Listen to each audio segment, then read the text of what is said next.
Welcome back. We've been considering Daniel's faithfulness in prayer and the impact that it had not only on his own life, but also in the life of several world leaders. Daniel was taken to Babylon and trained at the same time as Hananiah, Mishael, and Azariah. It was with these three that we see Daniel purpose in his heart that he would not defile himself with the meat from King Nebuchadnezzar's table, which had been offered as sacrifices to Nebuchadnezzar's pagan gods. It was as well with these three that Daniel prayed, seeking Yahweh's intervention at the time of Nebuchadnezzar's request for the wise men to not only interpret his dream, but also to tell him what he had dreamt. In Daniel chapter 3, we read of a well-known event where these three, Hananiah, Mishael, and Azariah, were cast into a fiery furnace because they would not bow to the idol that Nebuchadnezzar had made for all to worship.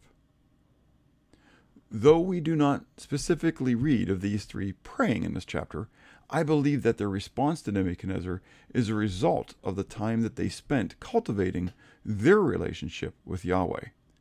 Additionally, the passage reveals the importance of spiritual companionship and accountability. As we read in Ecclesiastes chapter 4, verses 9 to 12, two are better than one, because they have a good reward for their labor. For if they fall, one will lift up his companion. But woe to him who is alone when he falls, for he has no one to help him up. Again, if two lie down together, they will keep warm. But how can one be warm alone? Though one may be overpowered by another, two can withstand him, and a threefold cord is not quickly broken. Hananiah, Mishael, and Azariah gave strength to one another as they stood before the most powerful man in the world. This man was threatening to cast them alive into the fiery furnace. But note their response of faith to these threats of Nebuchadnezzar, recorded in Daniel chapter 3, verses 16 through 18. We read, Shadrach, Meshach, and Abednego, that's their Babylonian names, answered and said to the king, O Nebuchadnezzar, we have no need to answer you in this matter. The bowing down to the idol. If that is the case, our God whom we serve is able to deliver us from the burning fiery furnace, and he will deliver us from your hand, O king. But if not, let it be known to you, O king, that we do not serve your gods, nor will we worship the gold image which you have set up. They knew that God was able to deliver them from this fiery furnace. However, they also knew that God was sovereign and that it was his choice whether he would deliver them or not. They were servants of the God of the universe.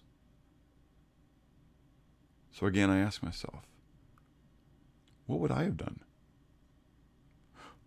Faced with the situation that Hananiah, Azariah, and Mishael were faced with, what would I have done?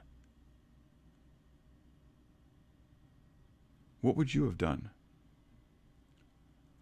But if joined with others in a common bond, then what would I have done? Again, there is strength. There is spiritual accountability and strength when we have fellowship with one another in prayer. What is the condition of my relationship with Yahweh? Do I have as well friends who uphold me in prayer, who encourage me in God's truth, whom I might be able to stand with, locked arm in arm, when trial, tribulation, persecution comes?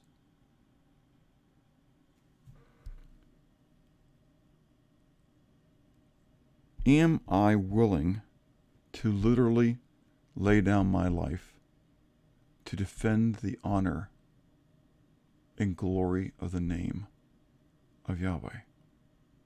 I want to challenge you to take some time today to pray, asking the Father to strengthen your faith and to give you courage to stand for his glory and honor. As well, to ask yourself, do you have a Hananiah, a Mishael, and Azariah to come alongside you, to strengthen you, to encourage you, to hold you accountable, that you may lock arms with? Ask Yahweh to assist you with that as well. Take time to pray and have a blessed day.